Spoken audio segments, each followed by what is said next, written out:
How are you? I'm good, man. Are we on? Are we doing the theme music?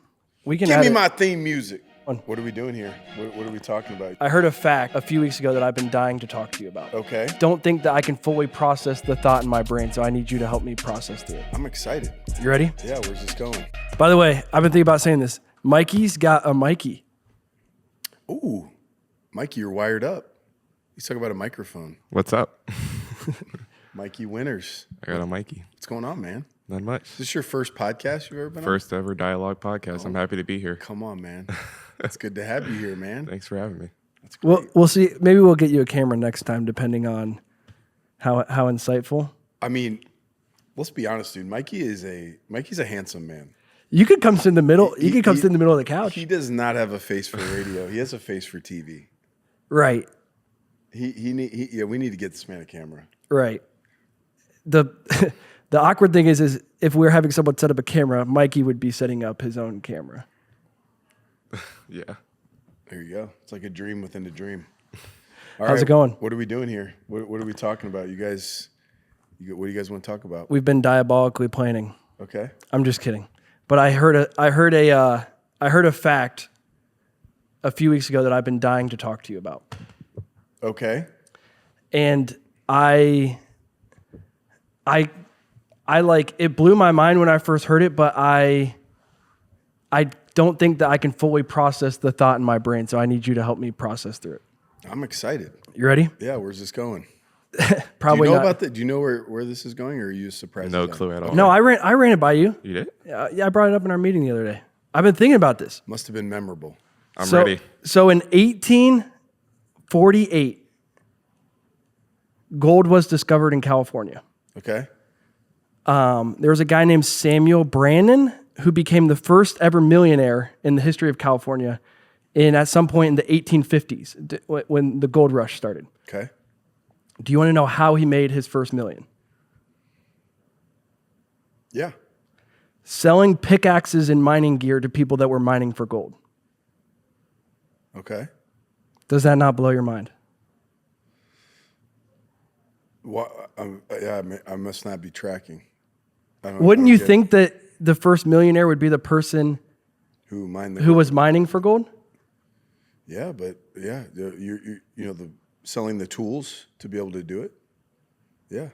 Okay, it blew my mind because I was trying to think of like what is the modern day version of that. So you're saying he made money on the tools before he struck gold? No, he saw that there was a need that people had the desire to mine for gold, and he capitalized off of the craze of the gold rush, but never did. Oh, but he never struck gold. He was not mining for gold. Got you. He was selling pickaxes to people that were going to go mine for gold. Yeah.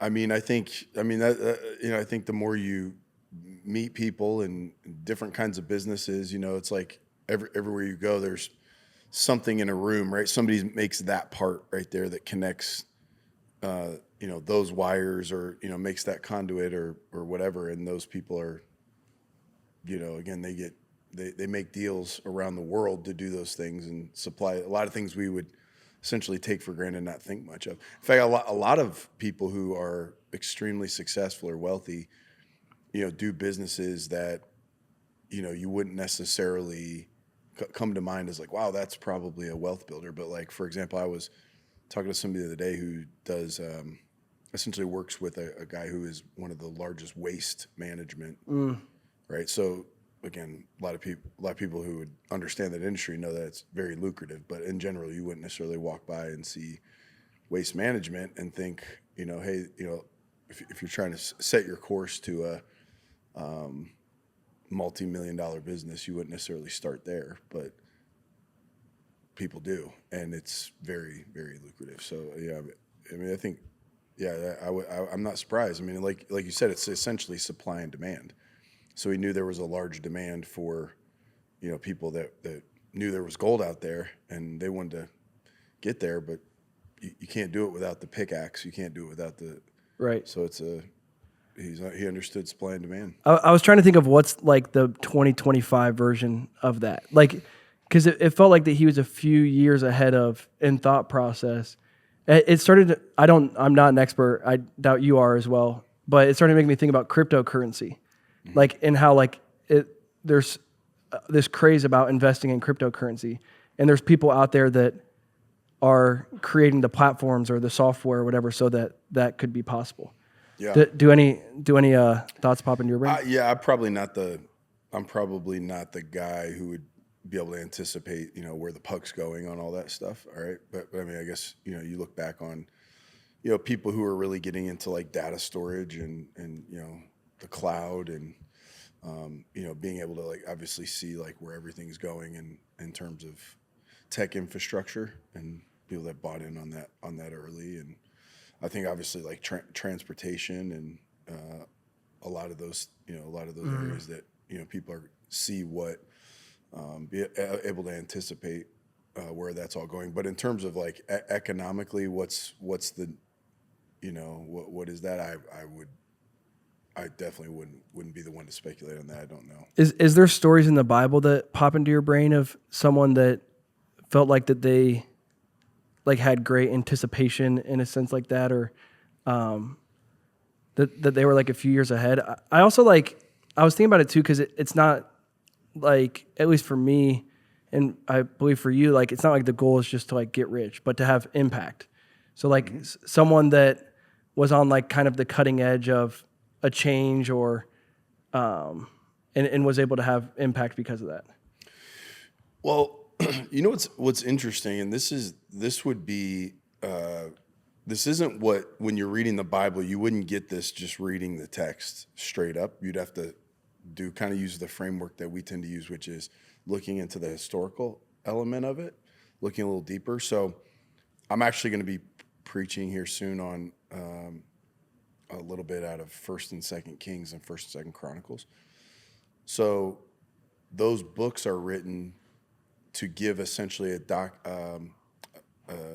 documenting from the back end of the fallen kingdom. So the kingdom's fallen, they've gone into exile, and they're trying to explain it. How did we go from going into the promised land, and then King Saul and King David and King Solomon and 1st and 2nd Samuel, to then this fall, and we fell off a cliff, and then we ended up in bondage. We ended up in exile. So that's what those books are written to talk about, these different kings and these different prophets and how the nation fell. So what you'll have is sometimes a chapter, part of a chapter, or a couple chapters that will describe a king's reign. And it will describe them as evil or wicked, essentially, right? Which as soon as you read that, you're like, what the heck? You're like, you just think of them as like some villain in a movie or something. Like they were just wicked, twisting their mustache type of people. But really, when you look deeper at what is going on, the nation was going through often prosperity. So in terms of like, they were cutting edge economically. So like if you think of Ahab in the Bible, like Ahab and Jezebel, okay, those are names that are like notorious names like Manasseh, notorious names. But when you look at what they did, they were very innovative in terms of economics. So what they would do is make alliances with these other nations, and then part of those alliances were they would essentially establish temples to their gods, because it was, although they had their traditional God was Yahweh, for us to move forward and to get there, to be able to have access to their supplies, their gold, their trade routes, their innovation. Part of that was accepting their culture, which was their theologies. So when you see like somebody like Ahab or Manasseh, having these gods, these temples to Baal, or building what they would call the high places, they're not necessarily like it's not necessarily wicked in the way we would think, as much as what they were doing is, instead of being honoring to God and really the covenant that they have with Yahweh, they're going, the best way to maneuver is geopolitical. And so they're playing the system a little bit. Like they're essentially going, if we'll kind of build these shrines, or we'll bring their culture in, then ultimately that will open up, essentially trade, again, geopolitical trade. It's opening up. It will make our economy better. they're trying to build trust by doing that with the people. Alliance. You're making a deal. We're giving you something. You give us something. So that's ultimately what they were doing. So in their day, they would have been seen. It would have been in the favor of the people a lot, right? So when you look at that story with Ahab and Elijah in 1 Kings, where he calls down fire from heaven and they kill all the prophets of Baal, but then nobody changes. They all declare, the Lord Yahweh is God. No one changes. Well, why wouldn't they change? Well, because the economy was going so good, because the stuff that Ahab's doing is ultimately making their farm better. It was working. It was working, right? So where we would read the text and see, oh, it was evil, we would think of it like this dark picture. But it wasn't that way. For them, they were going, hey, it felt like progress or innovation, or we're getting out in front of where the puck is going. But the writers of 1st and 2nd Kings, 1st and 2nd Chronicles aren't necessarily looking at it from an economic perspective. They're looking at it from a spiritual perspective. They're looking at it from a covenant perspective. So I think there are a lot of people, even in the Bible, that wouldn't be seen or shed in a good light, who probably were people from an economic perspective, from a business perspective, who were innovative in that way. I've been thinking recently, like even just in myself, there's been times where I'm really hungry to grow and get promoted, and like trying to, I guess, like look inwardly on the health of that and where that motivation is coming from. And I do think that money is such an interesting topic because, like you've talked about it, the Bible has enough to say on the negative sides of it. But I guess a simple question maybe, like, is the pursuit of money inherently wrong? No, not at all. In fact, there's a ton in the Bible about money, and it's not negative. I mean, there are things on, the love of money, right, is the roots of all kinds of evil. And so if money becomes your idol or becomes your God, then obviously that can take over your heart, and then a lot of terrible things come from that. But in terms of like the right attitude towards money, what is money I think is interesting because there's a psychology behind it, right? So you're going like, what is money to you, right? Is it security? Is it like, wow, if I had a bunch of money, I would never have to worry that I'm going to run out and starve and my kids are going to starve? Is it prestige or respect, like in a sense, validation? Like, hey, I looked up to these people who had a lot of money, and I want people to look up to me like that. I want people to think of me the way that I think about people who are wealthy or something. Yeah. It could be power. It could be there are things that you want to say yes to. You want to be able to purchase or possess, and money gives you the ability, to do that. So again, if you start to look at your own psychology around money, why is it appealing to you? I think the healthiest attitude towards money is keeping it an inanimate object instead of an animated object, right? So if you look at how Jesus, when he talks about money, one of the things he says is, no one can serve two masters. So he said, you can't serve both God and mammon meaning not just money, but like net worth. It's like essentially all the accumulation of all your possessions. So he's like, you can't serve both God and money. But what does he do when he's saying it? He goes, essentially, don't make money your master. So it takes this thing, which is just a thing. It's a number or it's an object, and he personifies it. He says, essentially, this inanimate object, if you're not careful, will animate, and it will actually become your master. It will rule you and run you, and it becomes your God. So I think the right attitude then is to do the opposite, right? To keep this money as not my master, but I think the best way to think about it is like a tool, right? So for example, if let's go to our previous conversation, your pickaxe and all this, right? Money is a way to do work, right? You can chip away at something with money. It's a way to get something done.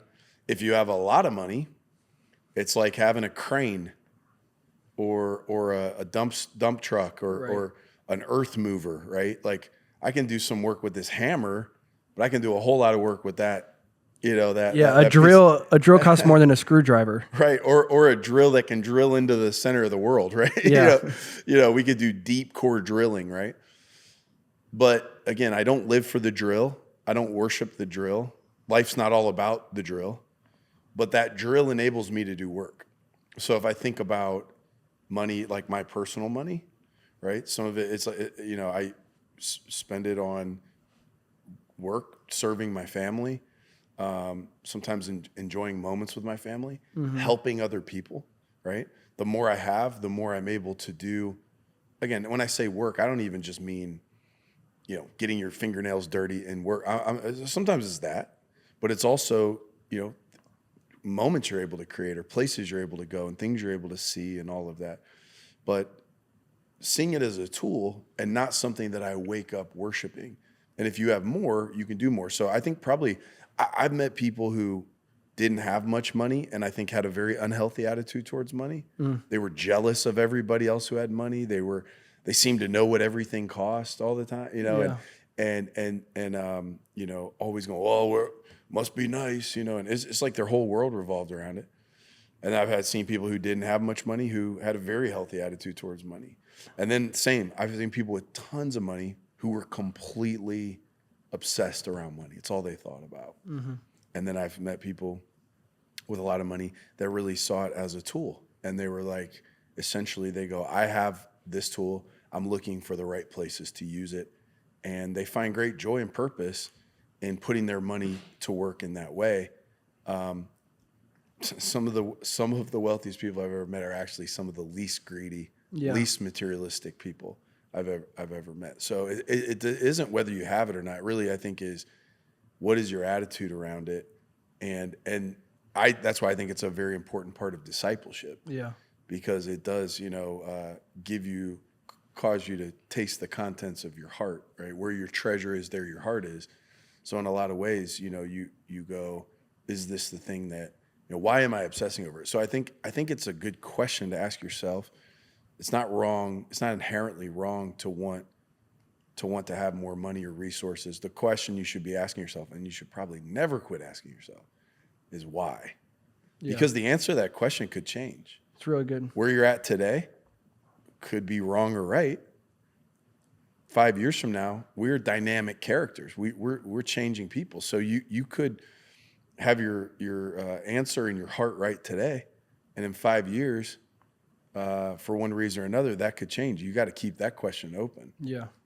So is the command in the Bible to give a discipline to help prevent money from becoming your God, essentially? Like, is that why we're... So I think if we think about our relationship with God, like God wants us to be operating in freedom. Okay. So why would God care so much that I would be addicted to anything? Right. It's not because God thinks like, so let's say I went out and got myself addicted to drugs. Okay. It's not that God looks and goes, heroin's so disgusting, Greg, now you're disgusting. God doesn't want me addicted to heroin because God doesn't want me addicted to anything. Right. So Paul says, don't be mastered by anything. Okay. So the idea of money, okay, being a hot topic in the Bible, I think has as much to do with the bondage that comes with it. Yeah. Right. Again, back to, we were talking about some of the Old Testament kings. Manasseh sacrifices his kids in the valley of Hinnom, burns them alive, right? Which we're like, what? What? We don't share that in children's church. Who would do that, right? Well, why would they do that? Well, it's so easy to just go, well, that's a weird time in a evil action. Well, if you look into what they were doing psychologically and theologically, is they were making the ultimate sacrifice to the gods of loyalty. So I'm so loyal to you, nothing is off limits. I'll even sacrifice my own children. Which, by the way, Christians don't necessarily burn their kids in the Valley of Hinnom, but I've known lots of Christians, bro, who in the name of God neglected their own children. Right. And I know pastors' kids that grew up with intense baggage in their lives because mom and dad weren't even present in their lives because they were out doing the Lord's work. So in a sense, that's burning your kid in the Valley of Hinnom. Right. So again, what is the issue? So what you think Yahweh is going, well, it was disgusting when it was Manasseh for this idol, but if it's Greg Ford neglecting his children, hurting his children, burning his children because of his loyalty to me, now it's okay? No, God doesn't want me. Certainly God wants me to be faithful to him and to do what I'm called to do, but not at the expense of burning my children, right, in that sense. So again, if you come and you look at these things beyond just what you read on the surface and think of them overly simplistically, you got to look at the complexity and you got to look in the depth of what does God care about? So does God care? Is God want people to have money or not have money? I don't think that it's that God wants you to have a lot of money or not a lot of money. It's that God wants your heart to not be in bondage to money. Wow. Right? So if your heart was in bondage to money, right? If you were waking up every day bowing to the God of money, why would God want to give you more bondage? Why would God want to give you more of what's an idol that has you completely hemmed up? Right. You can't sleep at night. You got to have something getting you down at night and something getting you up in the morning, and all you do is obsess and stress over money, and it's your whole world. It's your ego, your identity. You're willing to do anything and everything, exploit people if you have to, or go do whatever you have to do so that you can purchase something to make you feel valid. You think God's going to give you more of that? No, dude, you're already in bondage. So the key isn't more or less money. It's more or less bondage. So I think that's really ultimately, again, in the discipleship journey, and what ultimately I think God wants is, I think God wants me free from money. God wants me to keep an inanimate object inanimate. Right. So where does the 10% tithe come from? So that's an Old Testament concept of it's a discipline as part of their ceremonial law of worship. So essentially it's this: I'm out working, you're out working. We make we have a crop, right? They were in a predominantly agrarian culture. You have this crop, you make this amount. Of course, every day we're out working in the field. We're making moves. We don't want to forget that everything we have, from the bodies to do this work, the brains to do this work, the land that this work is on, and the fruit that comes from it, or the harvest that comes from it, all of this is God's, right? We're here for a temporary moment in time, right? We get to be here for a while, but everything we have, we're stewarding. It's all His. So to say, I'm going to take 10% of that and I'm going to give it to God, that was part of their ceremonial worship, of not losing track of the fact that everything I have, including the breath in my lungs, comes from God. So it was a part of their ceremonial worship. So it's a form of accountability, discipline. Yeah, I would say accountability is one way to say it. Another would be, it might be like this. You and Bailey might say, hey, we love each other, and we want to make sure that, we have a date night once a week. Right. Or we're going to set aside a certain amount of our time and our money to spend on each other in building our romantic relationship, because we realize we're having kids, we have careers, we're running around, we have responsibilities, and we know that sometimes the gravitational pull is away from each other. Right. So what we're going to do is we're going to put this in, now, does that mean 10% is that the right number? I don't know. It's not necessarily even about the number. This is why, again, in the New Testament, Jesus affirms the tithe conceptually, but sort of removes the legalistic nature of it. So he's like, God loves a cheerful giver. Again, if you were going, I'm setting aside a date night and money, and then you were, we really can't afford this. I'd rather, buy something else. Okay, well, that would completely kill your date and the point of why you're doing it. So Jesus is affirming the fact that the concept of tithing and the spirit of tithing, but then he's taking it back to its essence, which is this is expressing gratitude, worship to God, right? Worthship. This is worth something. I'm giving it to God, and essentially taking off the legalistic 10%. Which, again, sometimes people get too excited about that. Yeah, but, tithing is an Old Testament principle. You don't have to do it. I'm like, that would be like me saying to my wife, well, I don't have to give you 1 day a week. Like, essentially, maybe it's less for you, but you would think, like, in the spirit of a cheerful giver, it's like, I'd like to give more than 10%. Yeah. I'd like to give 20. I'd like to be in a place where I manage my money well enough, or I had enough resource. I'd give 30 or 40 or 50. I'd like to give it all if I could. Not saying how little can I do and still, not be violating, sinning or breaking the rule. Yeah, like that. To me, it's like if you're so excited that you don't have to give 10%, that's probably indicative that you're not seeing this quite the right way. Yeah. But also, I think it's wrong. I wouldn't tell you, hey, dude, if you're at 9%. You're a percent away from God's favor. Yeah. That's not accurate. That's not the spirit of what Jesus taught. But at the same time, again, in a healthy relationship, I'm not trying to give Shaylin less, or you know what I'm saying. But we're not even in a healthy relationship. I mean, we do have a date night every week. Are there some weeks we can't do it for one reason or another? We get back on track, but we're not necessarily legalistically counting date nights. Yeah. But frankly, I wish I could give more. Yeah.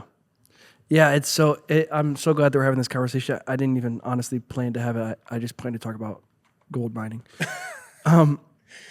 But we started doing this style of the podcast because you and I have these conversations off camera, and we're like, we should just turn on the cameras and talk. And I felt this way recently, and it's vulnerable to share, but I'm sure anyone listening could relate. Where like I set up auto pay for my tithe, and then since I've set that up, I make a little bit more money now, and I felt like this shame about like that was 10% then, but it's not 10% now, and I'm in a season where we got young kids, we're young in our career, we're in our 20s, and like in a lot of ways in my career, I feel like I'm trying to pave the way I'm still learning a lot of things. And it's the marriage analogy is interesting because, man, I wish Bailey and I could have a date night a week. But we have 2-year-old twins. It's just not possible right now. So we're finding ways to make moments special in the breaks that we get. But it's just not a season where we can be that, I don't know if generous is the right word with our time, but like we just have a lot of stuff that's going on. So I just thought about it from like a shame aspect of like, man, I really do feel like I have wrestled with shame of like, that was 10%, but it's not 10% now. And it sounds like what you're saying is one, let me say, not to start a different thought, but like I feel proud to what I'm giving to. Like I feel proud that I'm able to give, and a healthy pride. Like and I feel on mission to the things that I'm giving towards. Mm-hmm. And a lot of it's the projects that we're working on here. And I believe in it deeply to my core and the value that it will add. So like, I almost feel like it's a trick of the enemy to try to go, man, but it literally is what you were saying of like, that's 9% now. That's not 10% anymore. Like you should be giving more. And so anyway, I don't know if you have thoughts, but it just feels like it's like deep seated. I don't know if it was just wrong teaching, or I'm sure people with a good heart place, or if it's me wrongfully interpreting or something. But I'm curious your perspective. I think I totally get it, and I think first of all, you specifically, like obviously, like you're giving your money and your resources, but a lot of the work, particularly like here, right? So this church, you're giving even more than your money. You're giving like your talent, your heart, your soul. You're on this property most days of the week. Mm-hmm. And even when you're at home, you're working on stuff that's part of God's mission, working through this church. So, the idea that you're not doing enough or something like that, I would just encourage you to not get caught up in that shame. I think what the metrics do is gives you some data to think about, to pray about, and even to discuss with, in your situation, your wife. Yeah. To go, okay, based on where we're at, Shayla and I do this all the time, based on where we're at right now, the assignments that are in front of us, the needs that we have within our family, the needs around us, what is the right way to distribute our resources? Yeah. Right? And to keep that, we use seasons. So like 4 months a year, we're looking at our time, our energy, our commitments, our money, what we're doing, and we'll make adjustments. Mm-hmm. We might do less, pull back over here, or do more over here, and to keep it going. I know a lot of couples that will do it monthly, depending on how they, how their income comes in. So some people have a, consistent income, or some are paid on commission, some get bonuses. So they go, each of these times, let's look around. We had a guy one time in the church who, gave the church, and he came to me and said, hey, we're not going to give as much this time. We had a family member who's going to rehab, like has some financial needs that they just can't afford. And we feel compelled. We feel led by God to help pay for that. Yeah. And so we're not going to be able to give as much over here. Dude, I gave him a gigantic hug and was like, you're an awesome uncle. Keep up the good work. Yeah. So again, to me, it's like, don't give into the shame of it, but also don't just let it happen. Have some discipline around it. And it's really something that I think creates a bond with you and your wife, because your eyes wide open. You know what you're giving and where. Yeah. You've prayed about it. You've talked about it, and you found unity around it. And so now it becomes actually a glue in your relationship, instead of, for a lot of people, money ends up causing a wedge. And I think most of the time it's because of ambiguity. It's because we don't even really know what's going where. Yeah. We just know you're spending a bunch on Amazon, and you're spending a bunch on your, golf. And we don't even, we're not even that aware, instead of making disciplined, clear decisions together around it. Yeah. So I think, dude, finding pride in the right way around what you're doing, it's very good. I remember, you'll remember this because you're in the family. So I remember our last house, the one we used to live in, had this kind of long dining room, and I wanted so badly to have a table that our whole family could sit around for Thanksgiving. Right. It's a lot of people. It's a lot of people. And I was like, I measured the room. I knew the exact size of the table I wanted. And so I go to look for that. I go to like these, furniture stores, and these tables are so expensive, dude. I can't afford them. I'm like, they cost a fortune. I remember you said you pulled out your phone and you're like taking pictures under, because you're like, I'm going to figure this out. I've never built a table until then. I take my cell phone out and I start taking photos of underneath the table, because I don't even know how, Tables know what I mean? are I know built. there are legs, but I don't know, like, especially a long table, like how it's constructed. Right. So I'm taking those pictures. Then I go to Home Depot, and I'm just buying pine planks off the stack. I ratchet strap those things as tight as I can, 2x4s, screw it in. I stained it. Okay. And I make this table, and it's not the prettiest thing you've ever seen, but I thought it looked good. yeah, it was kind of cool. Right. And again, it was a total amateur move, but it was a table, and I built it, got it set up, and then got chairs for everybody. And that Thanksgiving, I'm sitting at the end of the table. The whole family's around there. All my nieces, nephews, my parents, my kids, everybody's there. Everyone has a seat at this long table. And dude, I felt this incredible joy, like this pride around, like, not pride like 7 deadly sin, like I'm better than other people. It was just like, We made it. Oh, bro, We're doing this. you know, like we got our family around a table, like, and I facilitated that, you know? So it's like, that is so healthy. Like, in Yeah. fact, I think it's dishonoring to God to not let yourself feel that. Yeah. God gave me the body and the mind and the resources to do that work, to facilitate that moment. How disrespectful to God for me to go, oh, I don't want to be too prideful, so, you know, not let myself sit there and beam and let my heart get a little faster. Like, that's part of the joy, right? God gives you a gift. You're supposed to play with that gift. You're supposed to ride that around the neighborhood. You're supposed to enjoy swinging that like, you know, he gave you the gift, like, use it and enjoy it. And if it's caught up in shame and, oh, but I wish I could do more, I just don't think that's healthy. I think it's okay to ask that question, but not in the spirit of fear or shame. Yeah.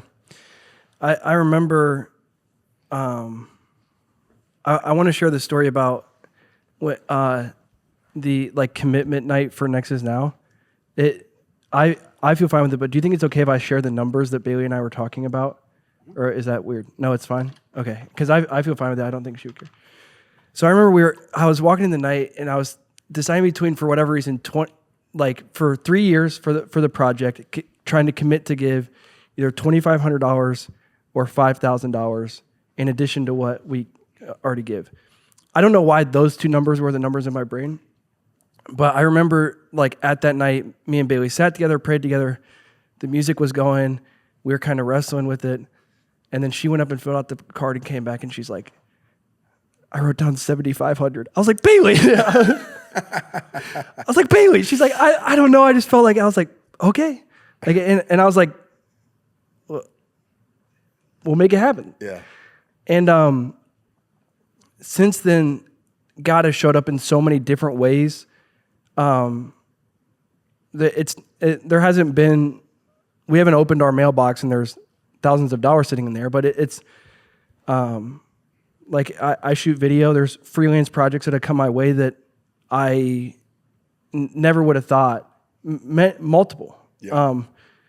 Man, there's been people through my parents that, like, my parents are like, hey, so-and-so, who I've never even met, heard that one of your boys had an ear infection, was in the hospital, and they wanted to send you a few $100s to take care of that. And like, it's just been God showing up in every step of the journey. And how terrible would it be if we felt like that God put a goal in our heart and in our mind, and God has showed up. Again, we've moved houses in that time span, and really felt like in that move that God was saying, hey, trust me, and I'll provide. And he's provided. And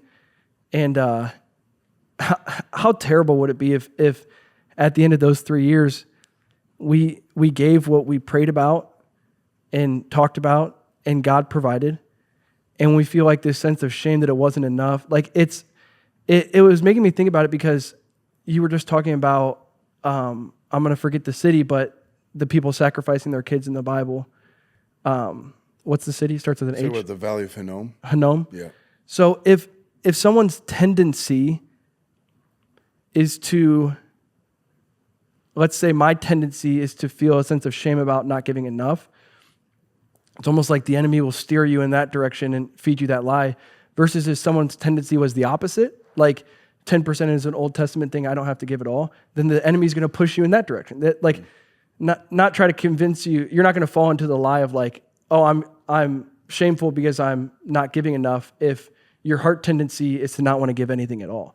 And so, does that make sense? Yeah. So understanding that it's like, my tendency for whatever reason is to feel like we're not doing enough, and to not let the pendulum swing that far in that direction, and kind of bring it back a little bit. I was just thinking about that story, because it's like, as you were talking even, it's like, dude, God has shown up and provided in so many different ways over the last few years. And it would just be such a disservice to not enjoy giving what really he has given us, because a sense of it's not enough or whatever. So that's what I was thinking about as you were talking. Yeah, I think that's you kind of want to dig into that a little bit. Like, why is it that I feel that way? Like, do I feel maybe that sort of pathological responsibility, like I'm responsible for everything, or is it just something that? I don't feel like that. So is it an area where it's more systemic in terms of I feel like nothing's enough. Like I feel like I'm not a good enough husband. I feel like I'm not a good enough dad. I feel like I'm not good enough at my job. I feel like I'm not a good enough son or good enough friend. I feel like I'm not. I feel like that sometimes. Okay, so that's the bigger thing. This is just another way that it's manifesting in your life, right? Interesting. So it's like, well, what is it that feels like, my work wasn't good enough, or I didn't do enough. What is that? Yeah. So I think getting to the root of that will probably start to kind of clear up a lot of it. Yeah. I struggle with a real insecurity around what other people think of me sometimes. And it's mainly like people that I really look up to, like, or people that I think really highly of, and like feeling like I'm not good enough in that sense. I don't know where it comes from. It's been something that I've been like digging into, but well, it's one of those things that's interesting if you look at it in depth, because like I'll take, for example, I tend to be critical in general of myself, the people around me. Critical is such an ugly word. When I say that, I mean high standards, critiquing. It can always get better. So there is a relentless, and I've had people say to me before who've worked with me, dude, I felt like it was never good enough for you. Mm-hmm. Okay, so I've had people say it more than one, right? So it's not like it's them, right? In that sense, like that is a bit how I'm wired, either nature or nurture. Again, that's probably why you were successful at football in a sense. Right. So you're talking successful in whatever. Or preaching. Yeah, because it was never going to be good enough. Yeah. So there's something that is not fully satisfied. Yeah. That I'm like, it can be better. It needs to be better. So I feel compelled to improve upon it. Whatever it is, whether it's a sermon. There are oftentimes I'll take a sermon and I'll go, that was pretty good, but it could be better. And then I might get an invite to speak somewhere else, and I'm like, I'm going to take this and tune it up, make it better. Those are some of the best sermons I've ever heard you preach, is at some random conference or something like that, because you took a sermon that you preached here and kept processing it and made it better. Yeah, so there's that portion of it. There's also even me as a human being. I'm trying to get healthier. I'm trying to get better in terms of what I eat, how I exercise. Like my mind, I'm trying to feed my mind better. I'm trying to get, level up how I think and all those kind of things, right? So that relentless desire to get better comes from a source of it's not good enough. Mm-hmm. So then how do you live in that balance? Because I need to have a sense of contentment in that I'm not falling into destination addiction. In other words, someday I'll be happy when everything's perfect. Well, that's foolish because it's never going to be perfect. So I have to find a way to harness it's not good enough and it needs to get better compulsion that I have internally without living in shame and then being robbed of the ability to enjoy the work I'm doing, to be able to drive home after a sermon and go, man, I feel like that was a win. I feel like I delivered that. So maybe the concept is this, right? Think about after let's use the sporting analogy for a second. End of a game, team won, coach is getting interviewed, they stick a mic in his face, and they start asking him questions, right? Okay, so some coaches are those really never satisfied coaches. So they just won by 4 touchdowns, and they're like, Coach, how do you feel? He's like, oh, our defense was terrible, blah, blah, blah. Nick Saban. Okay, whoever, right? They just go on and on about how bad, everything that was wrong, and we suck, and you know what, da-da-da. And then some coaches are like, you know what, man, I'm proud of these guys, man. Like they went out and just fought, and they fought to the end. And, we have some things to clean up. we got some stuff we need to work on. We need to we're going to tune this up. But man, great win. Proud of these guys, man. I'm going to get in and celebrate with them, right? I think that's kind of the way you live in it. You go, essentially, you're winning, dude, in your life. You're winning. Like, you're winning in your career. You're winning in your family. Now, does that mean you don't have anything to clean up? Of course not. Can it get better with Bailey? Yeah. In fact, I would challenge something you said a little bit ago when you said, well, it's impossible for us right now because we have twins. It's not impossible. It's not impossible. It's And challenging. it doesn't necessarily need to be every week. Yeah. But it could be every 2 weeks. Yeah. You do need something. I would encourage you to have a discipline around it instead of like, one day we'll go on a date or we'll do it. You're waiting on your in-laws to call you and say, hey, can we take the boys? No, be proactive, set it up, like budget the time, put it on the calendar. Like you should have the next one on the calendar now, even if it's not, tomorrow. Yeah. You need to know when the next time you're taking your wife out, just the two of you, and dating like you don't have kids. Yeah. So Herd and anyone else listening who's in the same boat as me needs to also duly noted. Right. So get better. So it doesn't have to be 10%. It doesn't have to be once a week, but it's got to be consistent. Yeah. Otherwise, the most important thing in your life, which is her, gets pushed to the back burner. Right. Okay. And then we can't even remember when we've been on a date. Right. That is not a way to honor an amazing gift in your life. Right.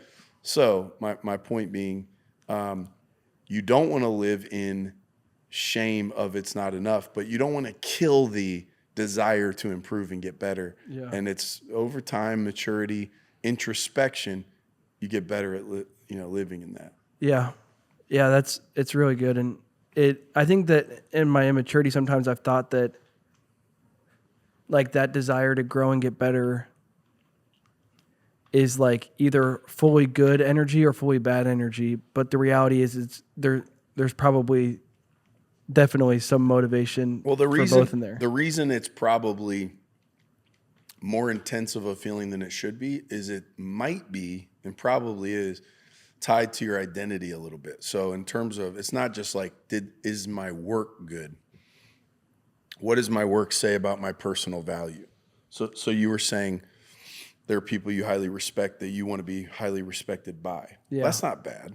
I think everybody who has self-respect's a good thing and has people they respect. I want to be admired by or respected by. It's not that though. Like when I get off the phone, I'm like second guessing every word that I said. So that's where, again, I think it's then connected to your personal self-worth and your identity, which is, okay, back to the idea of the concept of an inanimate object versus an animated object. So think of it like this.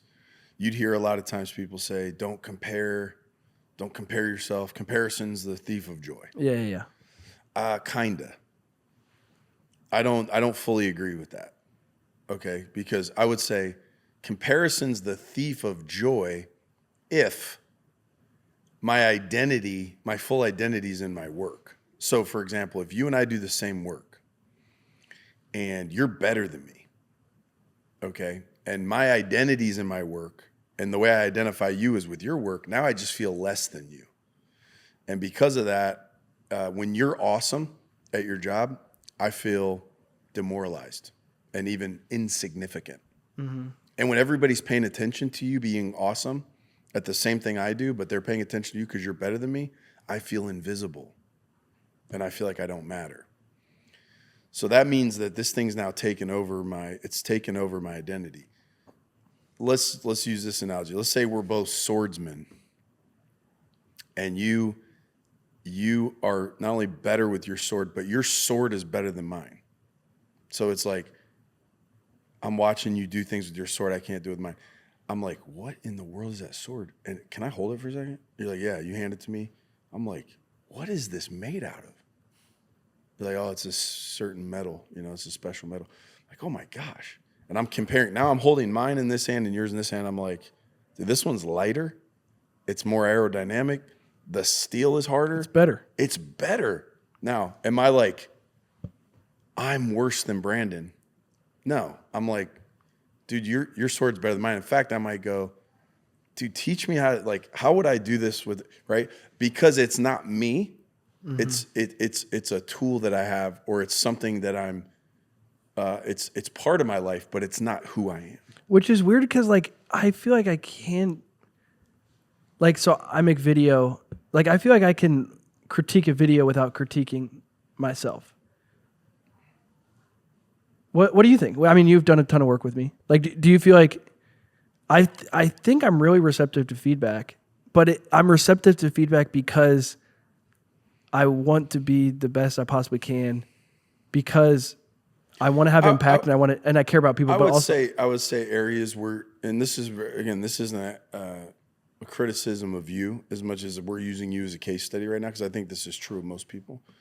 The areas where you're confident, you're really confident in yourself. You take feedback like a champ. Yeah. Like you don't even, it doesn't hurt you at all. You're like, because essentially you're making art with a fellow artist. Yeah. And you're like, you can hold your own. You're really good. Yeah. So we're simply making artistic choices or something versus like feeling like, wow, does Greg think I'm dumb, or does this person think I'm, because so probably those areas where you get off and you get in your head on a conversation, you're like, it might be an area you don't necessarily feel is a full strength yet. Yeah. And because of that, you're like, this person's strong at it. I might have looked like an idiot on that call. Like I might have really revealed to them how, they probably are disappointed. They thought I was further along, and based on how I presented that or how I asked that question, they probably actually think I'm an idiot now. Yeah. Like there's like it's not like a burning desire, but there's part of me that wants to like preach or communicate in a sense like that. But I would have so much insecurity around even understanding the Bible that I don't like, getting feedback would hurt really bad because it would be like you're saying, it's an area where I would not have confidence. And so it would be, well, it's also an area at this point you haven't put in the work to be the caliber that you would feel good about. right. So, which is again what you've done in media and video and Yeah. and I mean you've put in Right. insane amount of work. Yeah. You have a high aptitude, great talent, and you put in the work. Therefore, you know what echelon you belong in. Yeah. And even echelons above you, like levels, that doesn't intimidate you, because you might go, hey, I'm not there, but I could be there. I've struggled to get confidence even in video stuff. Like I really struggle if someone's like, hey, can you shoot this video for me? How much would you charge? Like I struggle to be like, oh, 5 hours of my time is worth blank amount of dollars. Like it's challenging for me to like put my value into a number like that. Mm-hmm. Do you relate to that or no? Yeah, I mean, I do. I think, again, that is relatively simple to solve, in that you just look at the market value, look at where you think you sit in the market, and then essentially it gets down to how bad you need the work. So if you're like, I could take or leave this work, then you can essentially say, here's my price. This is what I cost. If you don't think, because here's the reality, right? It's funny because Shaylin, does hair and makeup for stuff. Yeah. And so it's kind of similar in that, people get up and put on their own makeup every day. Like, people are posting their own reels, or they're putting, making videos in a sense, or they're putting on their own makeup for free, or the cost of materials. But then they're asking you to do something on a professional level. And some people go, it costs that much? Right. And you're like, yeah. And they're like, well, but this guy will do it for that. Cool, then have him do it. Yeah. So if you don't know the difference between his price and my price, and his work and my work, then it's probably not worth it to pay for me. Yeah. Because you may not even know the difference. So who cares, right? Yeah. So for you to then, if you're in a place where you're like, dude, I really need the money, well, then you might work harder for the business. But if you're like, I can take it or leave it, this is what's worth me doing extra work or whatever would be this, then you just put that number out and let them adapt to it emotionally. I know it's right. Like it changed in my mind because I had a buddy say to me like, dude, you need to be charging this amount for that. Like, he's like, you are underselling yourself a lot.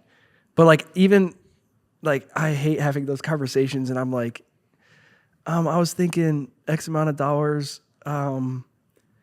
Is that okay? Like, is that too much? Like, I can tell in my language, my tendency is to like short sell myself. But if they offered me half that or whatever, I would just be like, oh, it's just not worth it to me to get out of my house on a Saturday with time that I could be spending with my wife and kids and pack up my gear. You got to do all that math, right? Like, are we doing a meeting before? 100%. What's my prep? What's my drive time? Where am I going? How much wear and tear is this going to be? 100%. What am I saying no to say yes to it?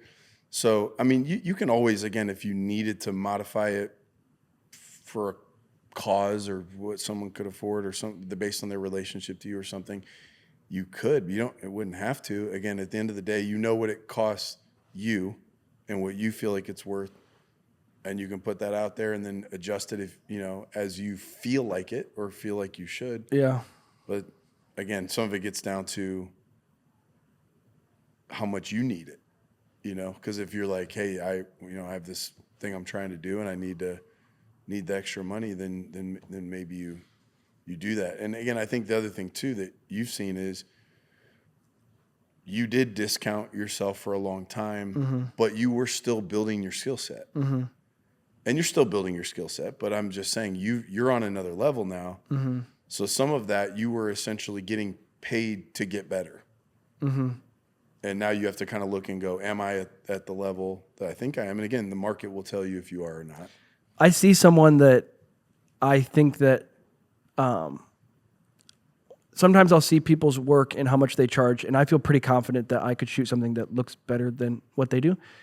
And they would charge more than what I would charge to do that. And my tendency is to say they're overcharging, not I'm undercharging. Does that make sense? Both could be true. But also, like, if people are willing to pay for it, then they're not overcharging. Like, it in a sense, not necessarily. I don't know if I fully agree with that because they might be taking advantage of people. Yeah. So I mean, again, I'm not the expert to say in your field what costs what, but I also go. I do think I think at the end of the day, you know what the market says, and then you know what you feel good about, and wrestle through what you think that is. Because I would tend to want to give more value. I wouldn't want to overcharge somebody for what I'm doing. Personally, I always want to give a little more value than I get back. Over deliver. Right? Yeah. I want to over deliver. Yeah, same. I mean, not ridiculously. No. You know what I'm saying? But I do want to over deliver. I don't want to feel like, wow, I took advantage of them. So I think you want to have a number that you go, it respects your work. Yeah. It helps your family, but that you feel like I'm giving even more than I'm getting in it. Yeah. When you look at like the what's it called when people share like oh my gosh, I'm blanking on the word. What's it called when a group of people all looks the same? Like this homogenous? No, I can't. It's like not the chronotype.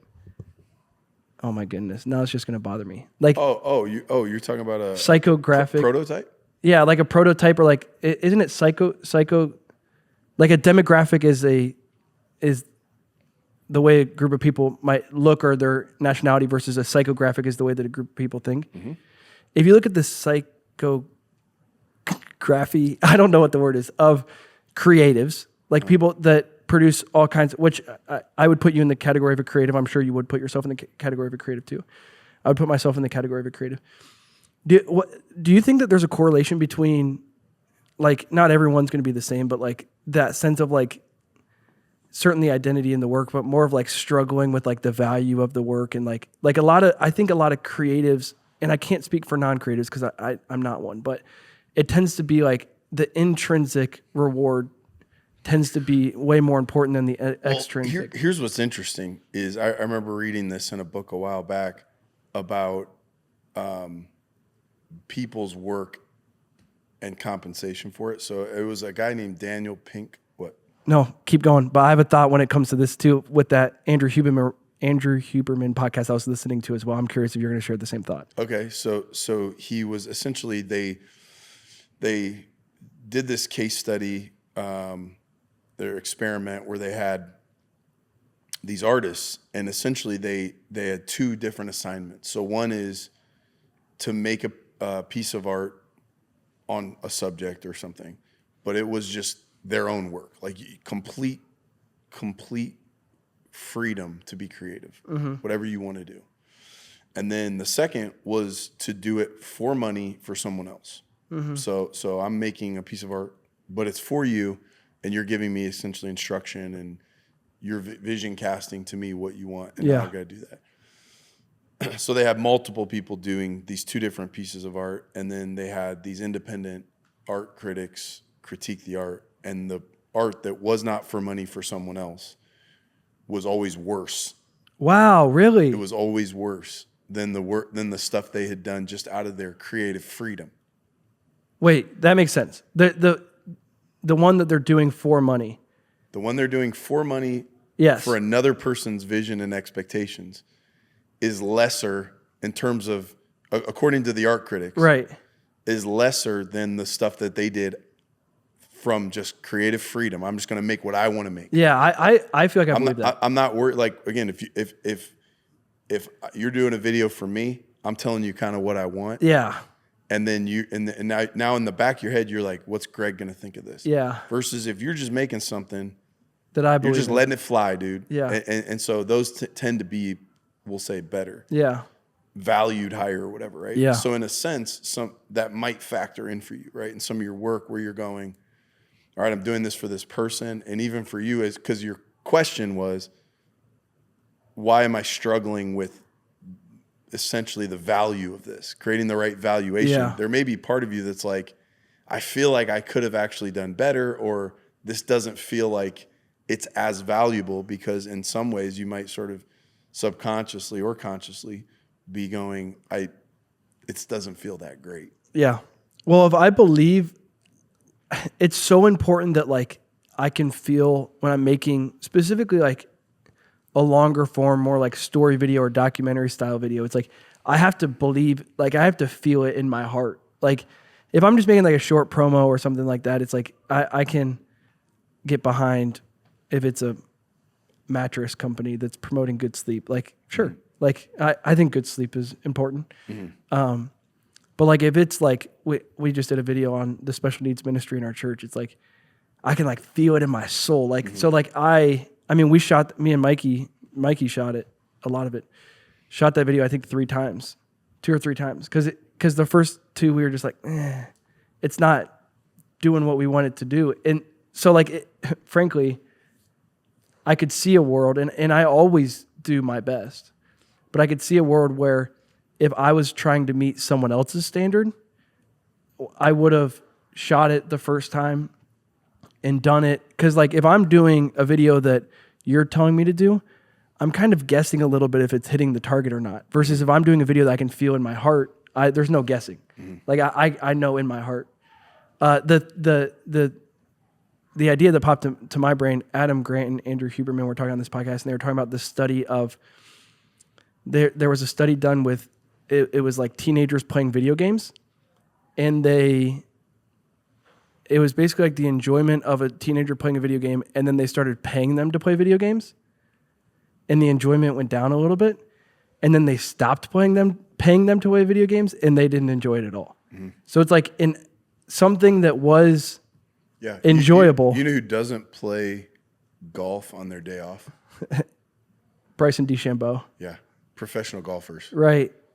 That's not what they do for leisure, right? Because it became their... I saw Michael Jordan talking about how he hasn't shot a basketball in like years.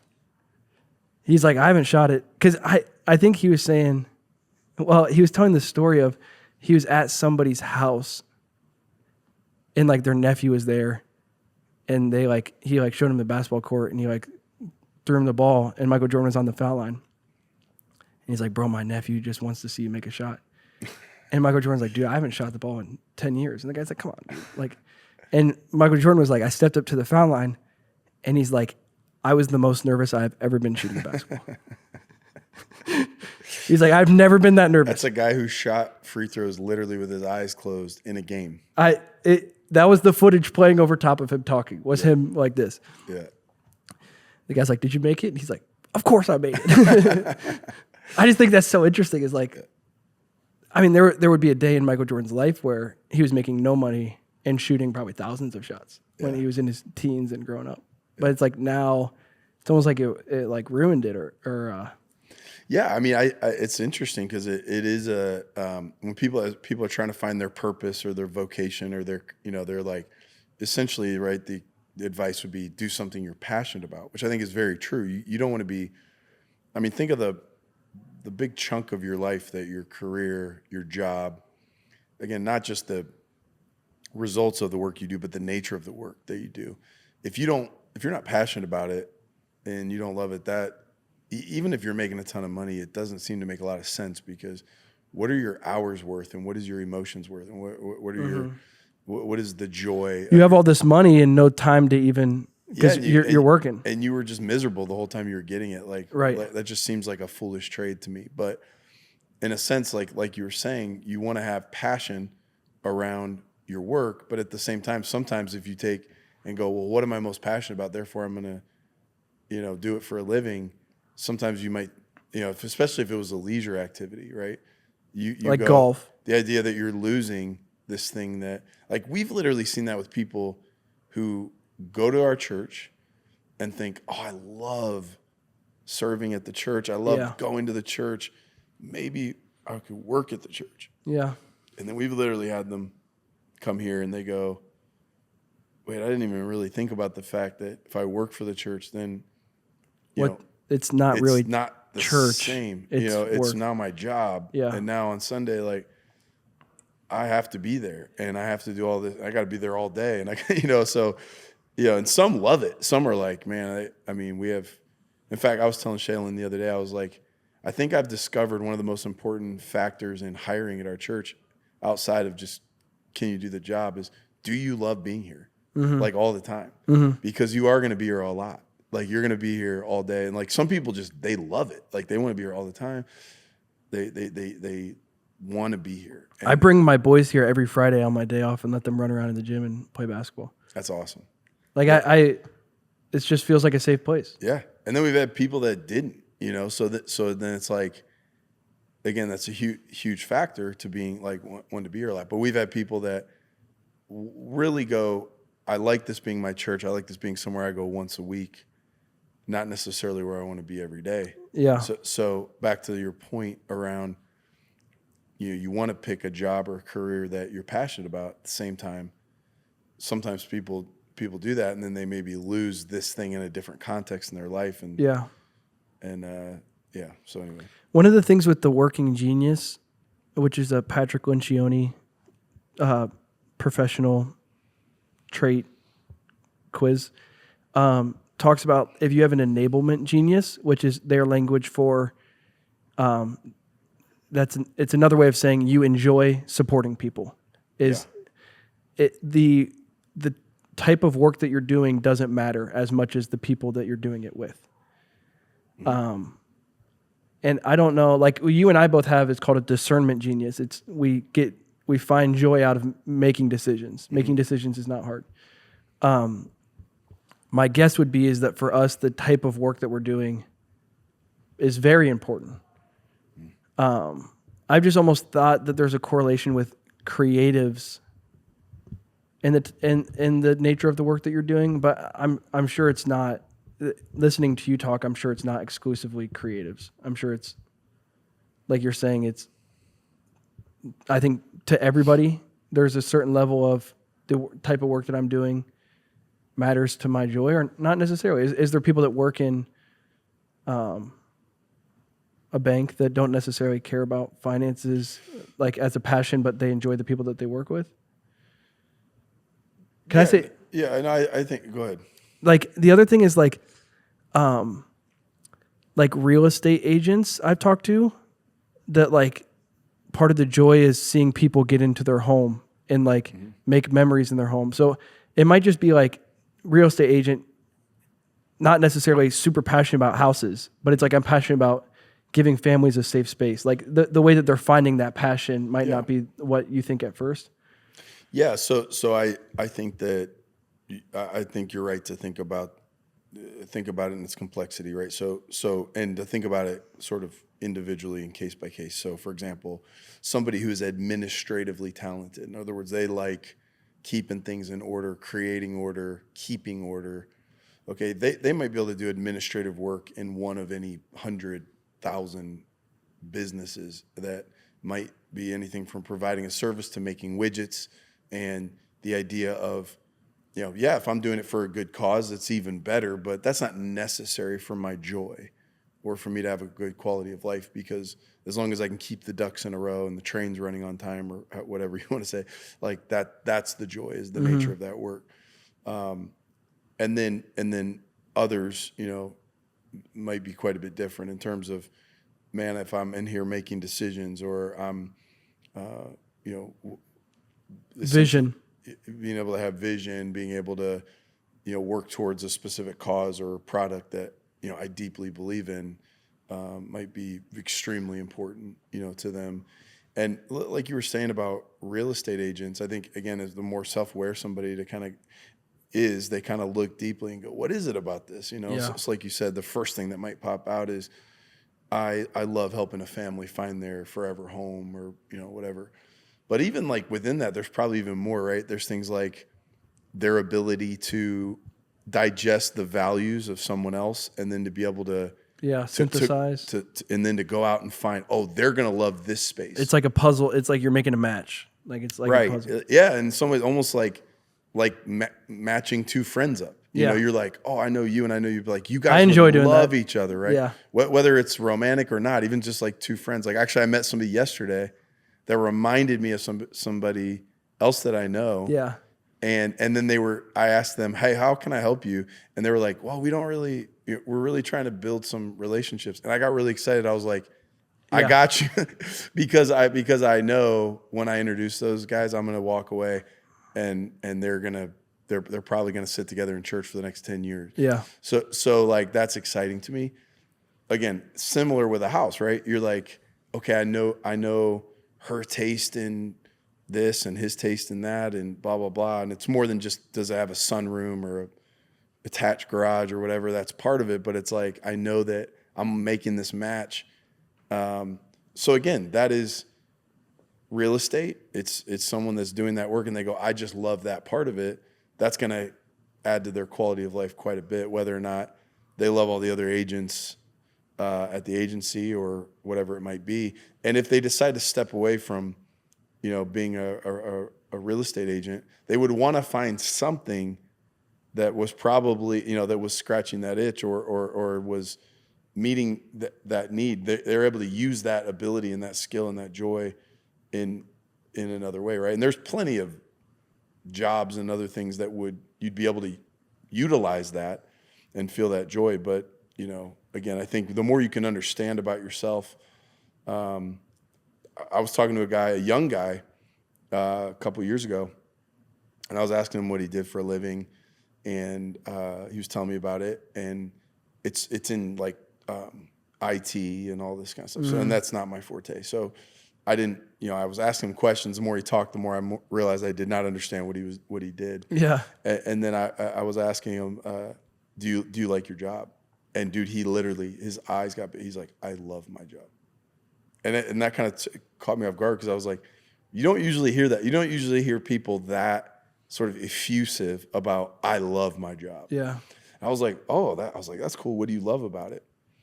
And he goes, by the time a problem gets to our team, they've already tried to solve it and they can't. He's like, so we don't get like routine problems. We get really hard problems. Mm-hmm. And he goes, and when I get these problems and I realize how hard they are, he goes, I just get excited. Mm-hmm. And then he goes, and I know we're going to figure it out. He's like, I'm on this team. Like, these guys are really smart. I'm good at what I do. And I know we're going to be able to work it out. He goes, but I don't know how. And that whole puzzle just fires me up. Mm-hmm. And I'm thinking, and this guy, he was probably like in his mid-20s, and I was thinking like, wow. Don't lose that. Very insightful. And I even said to him, like, you're probably going to get promoted like crazy. And maybe you take those promotions or maybe you don't, but make sure that you're aware of, does the next work that I'm going to do, do you understand it as well as this in terms of why this brings you joy? You know what I mean? What work are you going to be doing in that next thing? And again, sometimes you find out in trial and error. You go, I don't know until I try. Yeah. But you might get into it, and it might be a pay raise or more prestigious or whatever, and you might get in and go, gosh, I just really want to get those hard problems. You know, I want to go back to that. Yeah. You know, and again, sometimes you don't know till you get there and you find out. But I thought, wow, it was a great example to me of again, a guy who understood sort of the nuance of why he likes certain kinds of work. Yeah, it reminds me of Chip Kelly, the football coach who was a head coach for a long time, and then his offensive coordinator or quarterbacks coach or something got hired somewhere else, and so he coached one game as a quarterbacks coach, and his wife is like, "This is the happiest I've seen you be in years." and so he stepped down from being a head coach and came and won a national championship, shout out with the Buckeyes, and now he's in the NFL, I think. Yeah, not doing too well, but that's where's he at? Raiders.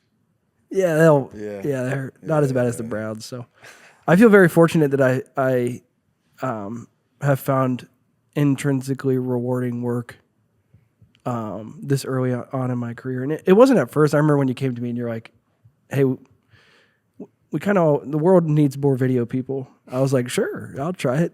And like there's such a steep learning curve, but I feel very fortunate. I'm really thankful for the opportunities that you've given me and teaching me stuff along the way and the grace and space to mess up. And I think I taught you the fundamentals and you exceeded me in the first month.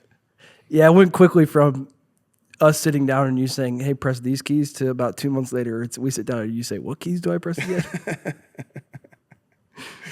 Just wait till Mikey's teaching you stuff. Are you kidding? Mikey could teach me a lot. Mikey would teach me a ton. I'm ready to be done. Way beyond. But a quick question is, I feel sometimes like I'm curious on if you were starting your career, like if you were 25 in 2025, like, do you think that you would go be a pastor, or do you think that you would do more of like you were so interested in video stuff way before even social media and all that kind of stuff. So I feel like that you would gravitate towards that even more. That's a great question. I don't know. Like, I'm glad for the path that I've taken. I definitely would be under the heading of preaching the gospel in some way. Yeah. In terms of preaching every Sunday or pastoring a church or what. If I was 21 years old right now, I don't know. I probably would be, I would definitely be using media, camera, video. Do you think you would have gone to Bible school? I don't know if I would. I don't know if I would if I was at that point now. I don't know. I would definitely want to learn about the Bible. There's so many resources in now. terms of going to Bible school. I don't. I've had people ask me, like, recently, actually more like kind of middle-aged people who are wanting to do something in ministry, have thought about going back to Bible school. I got to be careful here because you're putting this online or whatever. You're fine. I don't want these Bible schools getting mad at me. I'm going to speak at one next week. They don't watch the podcast. they're not watching. For some, that may be the best path. Like you said, there are a lot of really great resources out there that you can learn a lot about the Bible. The thing about schools is you're gonna, most of them they're gonna take one perspective on interpretation. So you're gonna get a really good education on one interpretive perspective most of the time. Versus if you're wanting to have a little bit broader, you could curate your own education. So I probably would do that. And then I would probably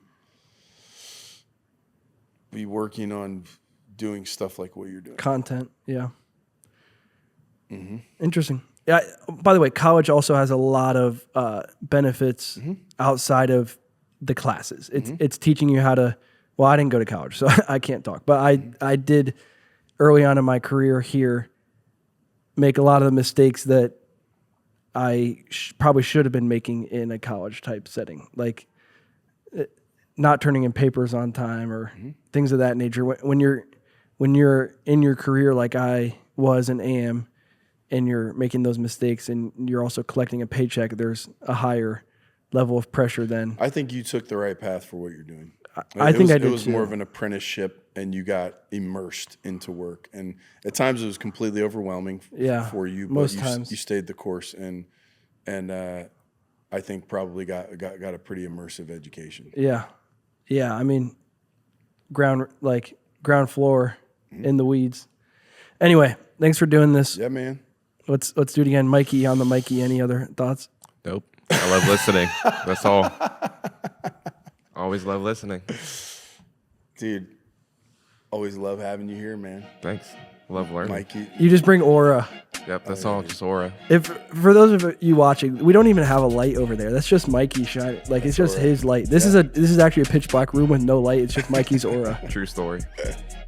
All right, thanks, man. Love you, All dude. right. Love you too.